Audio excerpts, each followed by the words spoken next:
everyone, it's Julia Campbell with the Anne and Gables store, and today I am going to chat to Campbell Webster, who is the producer of Anne and Gilbert, which is playing in Charlottetown, Prince Edward Island this season. Stay tuned to hear what Campbell has to say about all things Anne as we take a Matthews carriage ride at the Anne and Gables Museum here in Park Corner. That's not a good start. That's a great start. So I'm here with Campbell Webster, and he actually has cycled out to the museum from Charlottetown. And if you pan over, you can see my bike over there. We can, yes, I can. Yes, he was just telling me how he did. Was it 50K?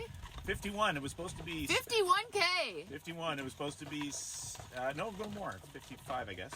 Out here to take a Matthews carriage ride with me. Yeah, and my house is at the bottom of the Confederation Trail, which is the converted rail line in PEI. The train stopped here in 1989, and so they took all those tracks and they turned them into bike tracks.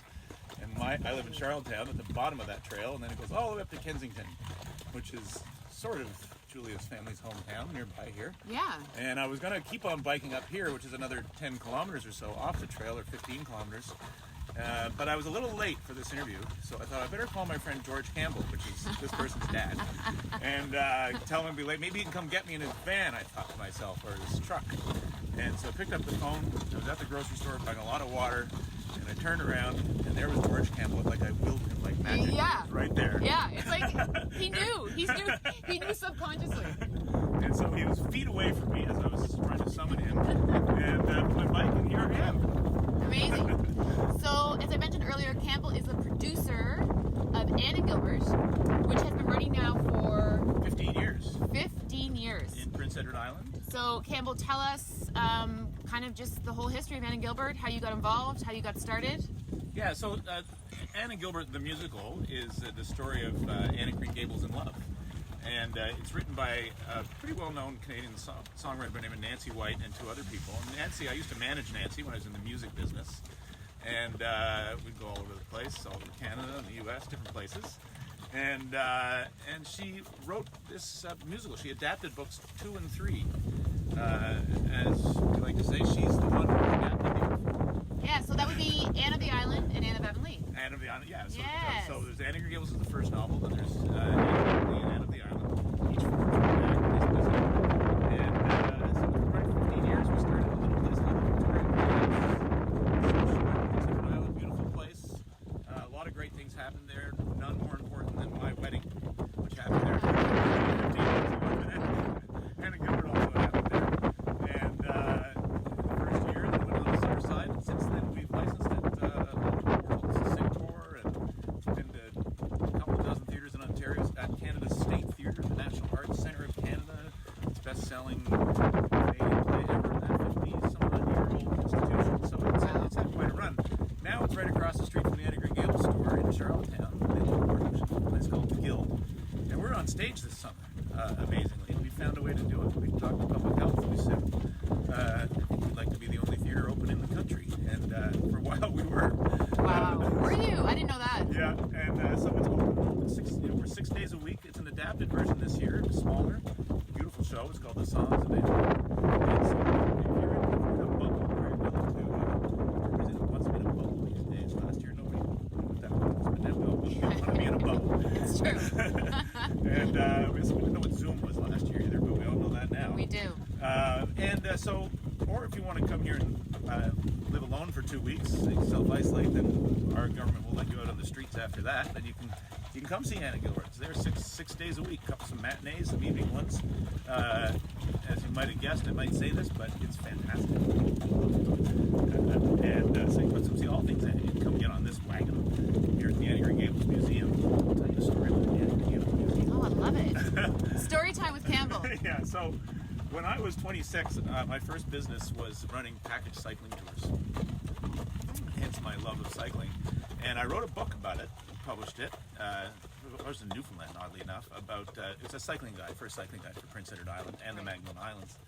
And so as I was detailing it all and writing it all down, I biked the whole island and took notes and created all these tours that you could do. And I came by here, for the first time I came by here, I was taking notes, and I saw big signs that Anne and Gables Museum on the side of the barn. Little did I know, 20 years later, I'd be sort of in business with these people. But You were probably a little kid then.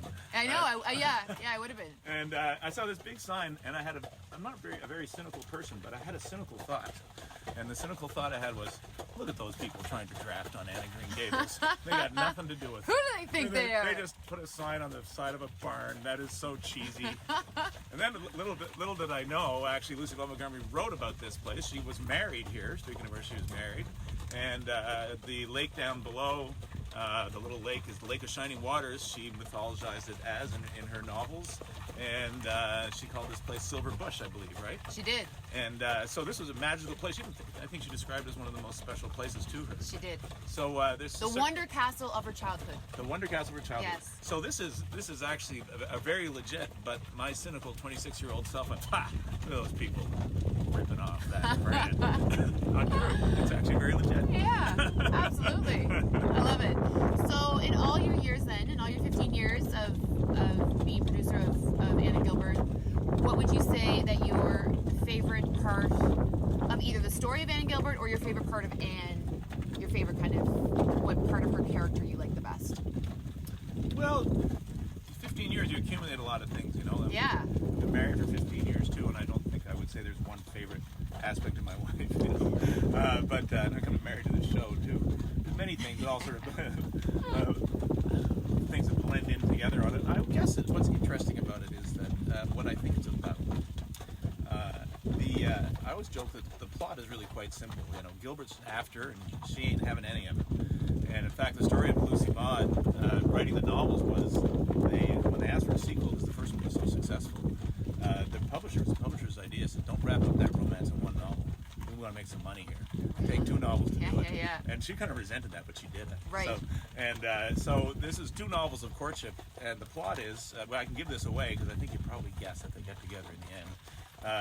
The plot is, here's the plot. You might want to get a pen and write this down. No.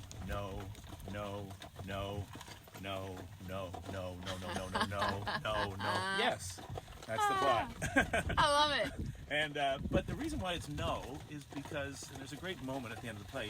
I won't give that away, but the reason why it's no for her is because, not unlike Romeo and Juliet, actually, she kind of romanticizes romance to the point that it's not realistic, and her crucial struggle is the fact she never knew her birth parents.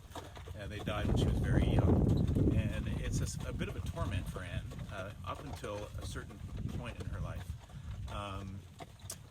And here's the nugget of the play: to be capable of love, you have to believe you come from love. And she didn't know whether she did or not until Gilbert does a quite amazing thing to make her realize that she did. So that's what the play's about. Oh my gosh, how lovely is that? That was very well Not stated. just jokes here. We got beautiful things Yeah, to say. oh my gosh, you better. So please let the viewers know, again, where they can come see Anne and Gilbert or the adapted version this summer, and where they can check out the production. Yeah, so AnneandGilbert.com, and that's Anne with an E in case you've been living under a rock. ANNE, and Gilbert.com, AnneandGilbert.com. All the information's there, 6 days a week. We're going to keep going till October 25th, God willing and bubbles allowing. And come see it, you'll love it. We only have 50 seats a night because we're all social distancing and all that stuff. So you got to snap them up early. And yeah, just check out the website. Phone numbers are there. Everything's there. And then when you leave the show, you go across the street and you can buy some great handcrafts or some ladies' fashions at Campbells. Oh, I love it. Free marketing here with Campbell. Campbell, thanks so much for joining. Thank you. And take